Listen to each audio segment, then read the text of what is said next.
السلام علیکم دوستوں، عربی زبان دنیا کی قدیم ترین زبانوں میں سے ایک ہے۔ اس زبان کی کئی قسمیں تھیں، جن میں سے قریش اور بنی حمیر کی زبان سب سے اعلیٰ اور فصیح تر مانی جاتی تھی۔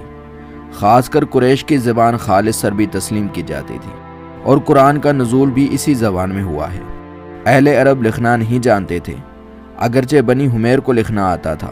بنی حمیر ایک عجیب اور پیچیدہ طرز تحریر لکھتے تھے، لیکن بغیر حکومت وقت کی اجازت حاصل کیے وہ دوسروں کو یہ طرز تحریر سکھانے سے قاصر تھے۔ مرامر بن مرا انباری، جو پیغمبر اسلام صلی اللہ علیہ وآلہ وسلم سے قبل قریب تر زمانے میں تھا، عربی رسم الخط کا موجد ہے۔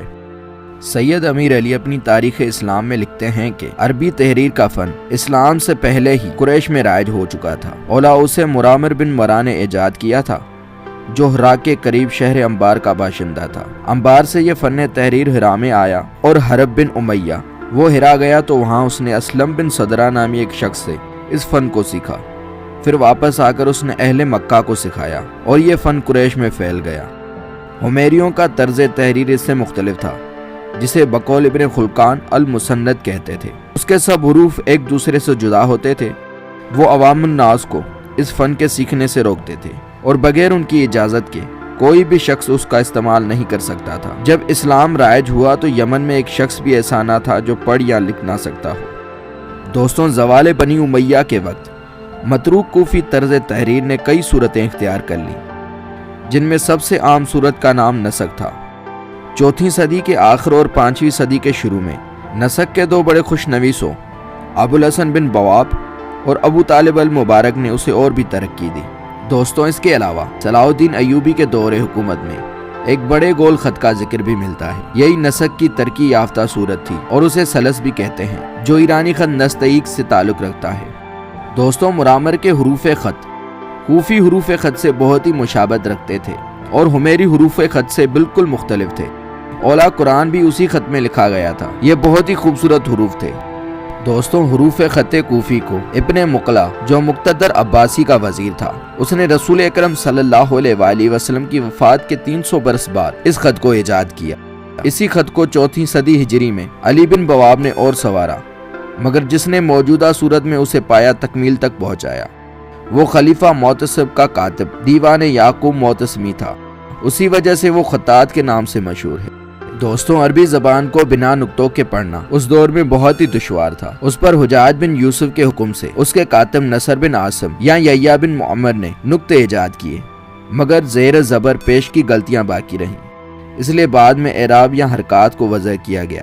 دوستوں، اس کے علاوہ اس کے بابت ہمیں ایک اور روایت ملتی ہے کہ خط عربی بنی طے کے قبیلہ بولان سے 3 شخصوں نے ایجاد کیا ہے، جو شہر انبار گئے تھے۔ اول ان میں مرامر ہے، جس نے حرفوں کی شکل وضع کی اور نقطے لگائے۔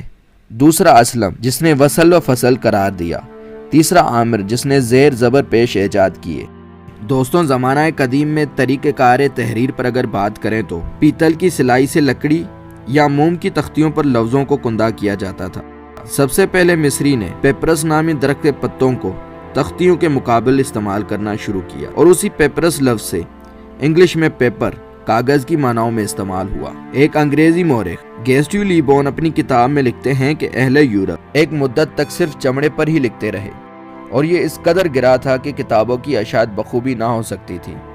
چند روز میں اس قدر نایاب ہو گیا کہ یونان اور روم کے راہبان بڑی بڑی قدیم تصانیف کے حروف چھیل کر ان کے صحیفوں پر اپنے مذہبی رسائل لکھنے لگے، اور اگر عربوں نے کاغذ ایجاد نہ کیا ہوتا تو یہ راہبان کل تصانیف کو، جن کے وہ محافظ سمجھے جاتے تھے، انہیں تبدیل کر دیتے۔ اسپین کے کتب خانے میں جو سوتی کے کاغذ پر لکھی ہوئی 1009 عیسوی کی کتاب ہے، وہ یورپ کے کتب خانوں میں سب سے قدیم نسخہ ہے۔ اس کے دیکھنے سے معلوم ہوتا ہے کہ عرب لوگوں نے ہی سب سے پہلے چمڑے کے بدلے کاغذ کا استعمال کیا۔ یورپ کے جو سب سے پرانی تحریر کاغذ پر پائی جاتی ہے وہ سینٹ لوئی کے نام زالویل کا خط ہے، جو 1270 عیسوی میں لکھا گیا تھا۔